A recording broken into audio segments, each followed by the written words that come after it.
For his first day at university, Vladimir wore his bowler hat, black bow tie, carried an umbrella, and his only suitcase.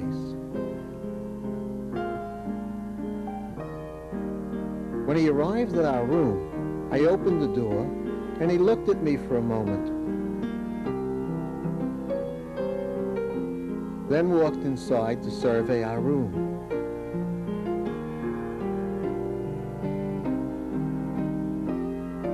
He lay his suitcase and umbrella on the bed, tested the springs,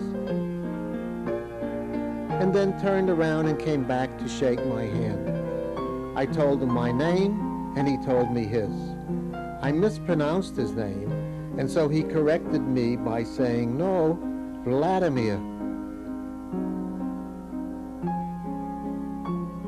We didn't speak for the next 2 weeks as we both settled in.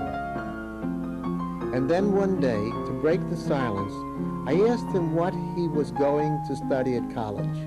He said, "I'd like to be a spy."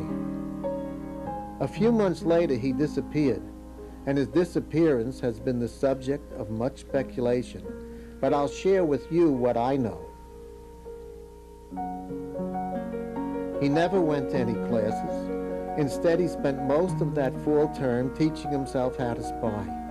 He would go to the library and borrow every book on code making and code breaking. He would read all about secret ink and secret signals and secret pockets he could sew inside his jacket. And then one night, as I was going to brush my teeth, I found a message which said, "This is the first of my practice messages." After that, no matter where I went, Vladimir was around the corner, on the way to class, in class.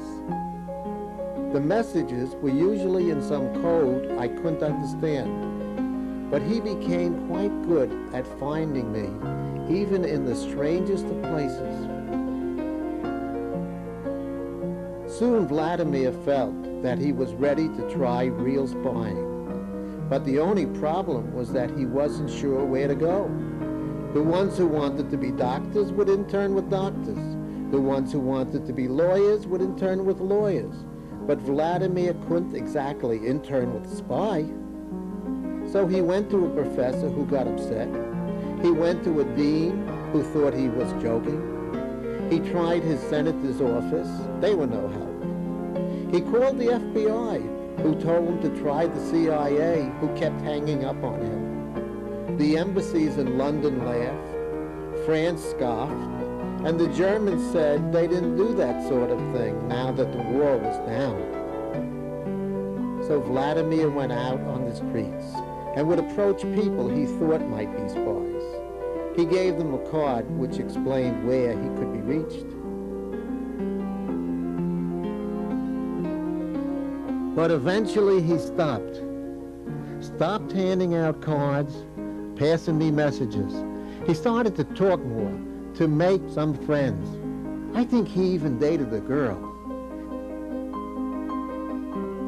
And then one day, Vladimir picked up his suitcase, his umbrella, and disappeared.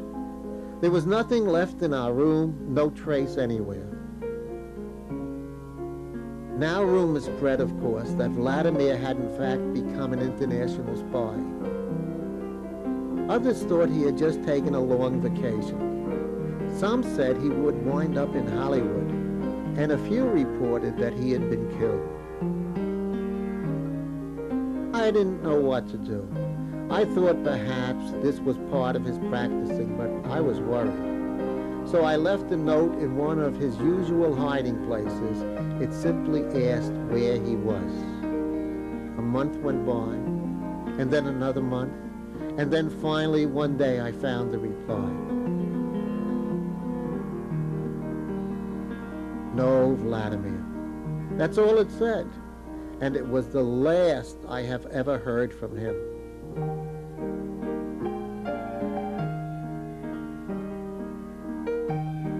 These days, I spend my time watching over different sorts of codes. But wherever I go, I always think that Vladimir is lurking behind a corner somewhere, waiting to pass a message.